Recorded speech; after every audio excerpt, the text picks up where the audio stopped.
I used to think that Dishonored 1 was better than Dishonored 2, but now I think that Dishonored 2 is way better than Dishonored 1. I thought the first game was better because of the story.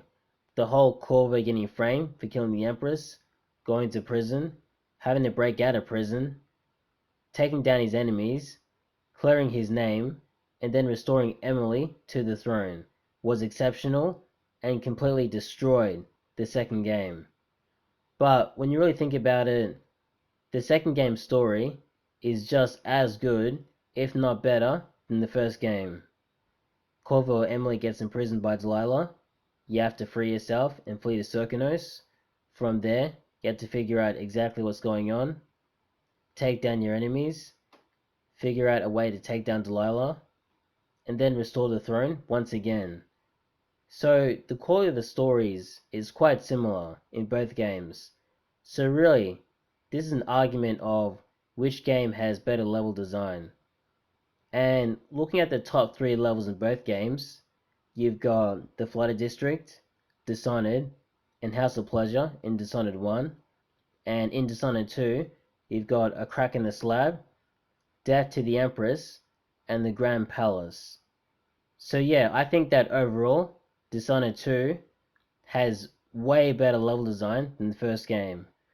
Now, I've said in previous videos that the Flutter District is one of my favorite levels of all time, and I think one of the reasons why is because of the story.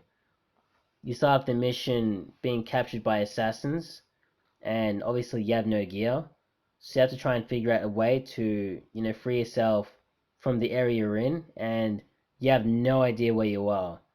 So you've got to try and, get your tools back and try to get back to the Ground Pit's hub so that you can try to save Emily. And I really don't think the level design in this level is that exceptional. Like, it's pretty good, but when you compare it to a level like A Crack in the Slab, like these two levels are kind of worlds apart because in A Crack in the Slab, you're kind of given a timepiece and you have to go back forward into the past and the future. Well, not the future. You have to keep going back into the past and to the present to try and figure out a way to traverse through the level. And I think that's absolutely brilliant.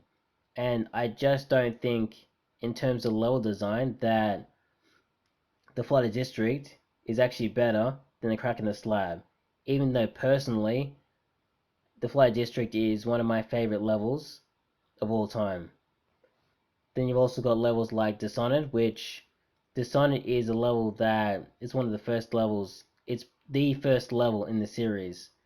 So I'm not sure what that actually says. That I think that the very first level in the series is one of the best because maybe it means that the other levels aren't that much better than the first one in the entire series. But I think it's still pretty good. And then you've got other ones like Death to the Empress, which I think are pretty similar to other levels like Delilah's Masterwork. The only difference is that, you know, the whole layout of the level is different, but it's the same objective. Then you've got House of Pleasure, which, there's some pretty cool non-lethal options in that, and being able to take down the Curtis twins. And then you got the Grand Palace, which I think the whole layout visually is extremely impressive, and it's one of the best in the series. And the whole, the Duke having a body double was a really nice touch as well. Like that, they really nailed it with that. And yeah, I just think overall, when you're looking at it, the second game really does go above and beyond the first game. If I was to choose which 3 levels I'd want to play again, I'd probably want to play the second game's levels that I just mentioned because they just nail a whole lot of things a lot better. And that's about it.